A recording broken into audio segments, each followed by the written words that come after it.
dari saudara saya yang ada di Bandung. Dia menelpon pada saya. Halo? Ya, kenapa? Sat, ibu kamu. Ibu kamu. Ada apa sama ibu saya? Kenapa? Coba bilang. Ada apa? Ibu kamu harus dioperasi, Sat. Kamu punya penyakit. Kamu harus dioperasi. Kamu bisa kan kembali sekarang? Dari sana saya langsung tutup teleponnya. Lalu saya berpikir, saya di sana bingung. Saya harus melakukan apa? Dari sana saya memutuskan untuk pergi ke taman menenangkan diri. Lama kemudian, ada teman saya yang bernama Kusuma. Dia bilang pada saya, kamu ngapain di sini sendirian? Ini kan udah malam. Kenapa nggak pulang? Terus pada saat itu, Kusuma ini berpikir, kenapa dia bisa seperti itu? Karena kelemahan saya, dan tidak tahu harus melakukan apa. Dia memanfaatkan situasi itu untuk memulih saya. Dia tarik saya, lalu dia bilang, kok kenapa sih? Kamu kenapa? Kamu bisa kayak gini? Pada saat itu, saya bilang, saya nggak apa-apa. Saya mau pulang, lepasin saya. Akhirnya saya pulang ke rumah saya. Sudah saya pulang, saya tertidur. Keesokan harinya, saya sekolah. Dari sekolah, saya tidak bisa terdiam. Saya tidak bisa melakukan apa-apa. Dia menunggu sendiri. Lalu tiba-tiba pelajaran itu terjadi. Guru saya yang bernama Pak Haji, dia bilang kepada saya, kamu kenapa? Dari tadi diam aja. Ada masalah? Coba cerita saya. Akhirnya saya memutuskan untuk bercerita sama Pak Haji. Saya bercerita dari awal sampai akhir masalah saya. Sudah itu, sudah saya bercerita, Pak Haji bilang begini, kamu yang kabarnya?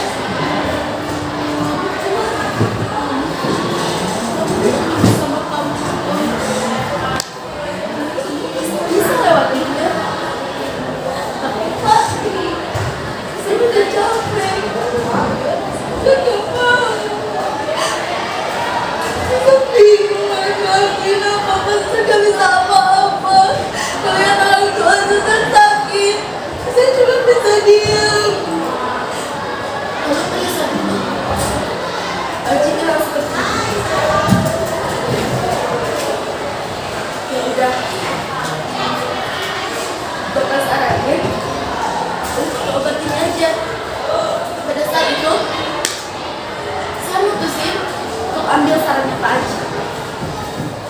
Terus saya bilang ke saudara saya telepon saudara saya, halo, Dit, kamu kasih obat ini ya ke mama aku. Kalau kenapa? Jadi dia, aku nggak bisa ke sana. Maafin aku ya. Coba aja kamu pakai obat ini, siapa tahu bisa sembuh.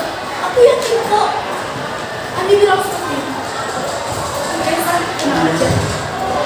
Mama kamu aku yang jaga. Seminggu pun berlalu. Pada saat itu, Andi menelpon balik ke saya.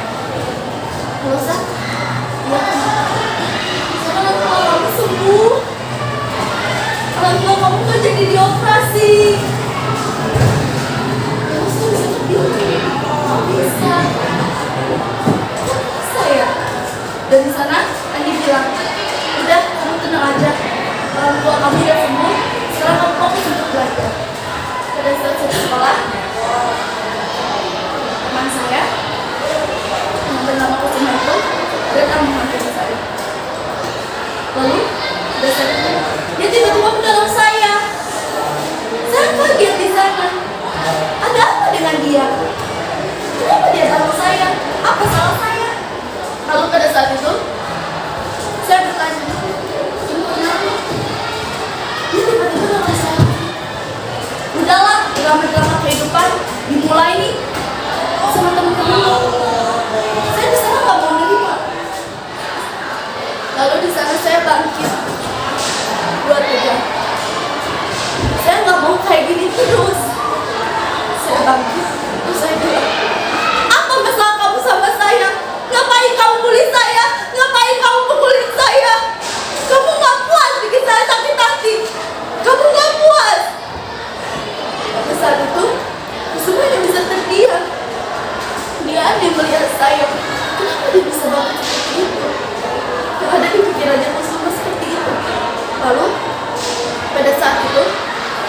bangkit, saya mencari pagi untuk terima kasih pada Dia.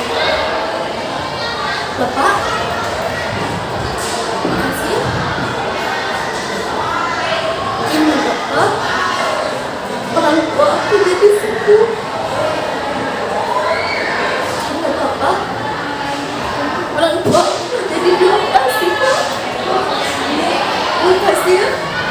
Mungkin kalau nggak ada Bapak, aku nggak mungkin sesekuat ini bisa bangkit dari kelemahan aku. Makasih banyak Bapak. Makasih. Lalu Pak Haji bilang, sama-sama, ini udah tugas Bapak.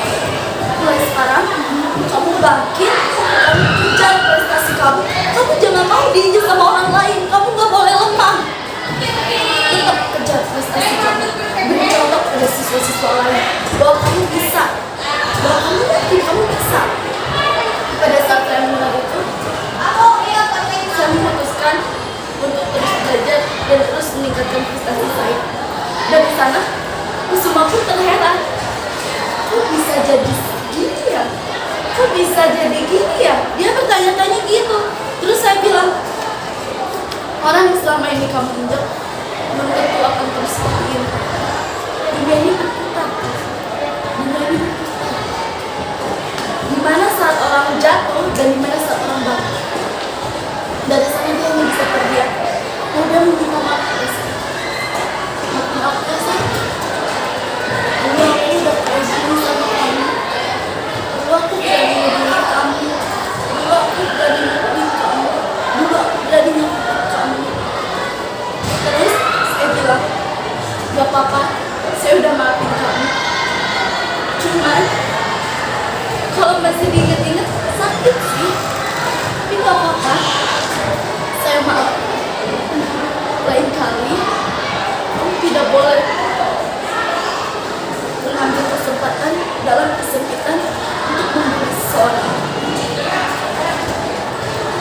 Mungkin itu saja cerita yang dapat saya sampaikan. Pesan saya kepada kalian semua, janganlah kalian menginjak-injak orang saat dia sedang lemah. Justru kalian harus menyupport dan kalian harus beri semangat kepada dia supaya dia bisa bangkit dari kesedihan. Dan kali ini saya tegaskan, stop pembulian, stop perlindungan. Kita sama manusia. Tumbuhkanlah kemanusiaan dalam diri. Sekian dari saya. Wabillahi taufiq wal hidayah. Wassalamualaikum warahmatullahi wabarakatuh.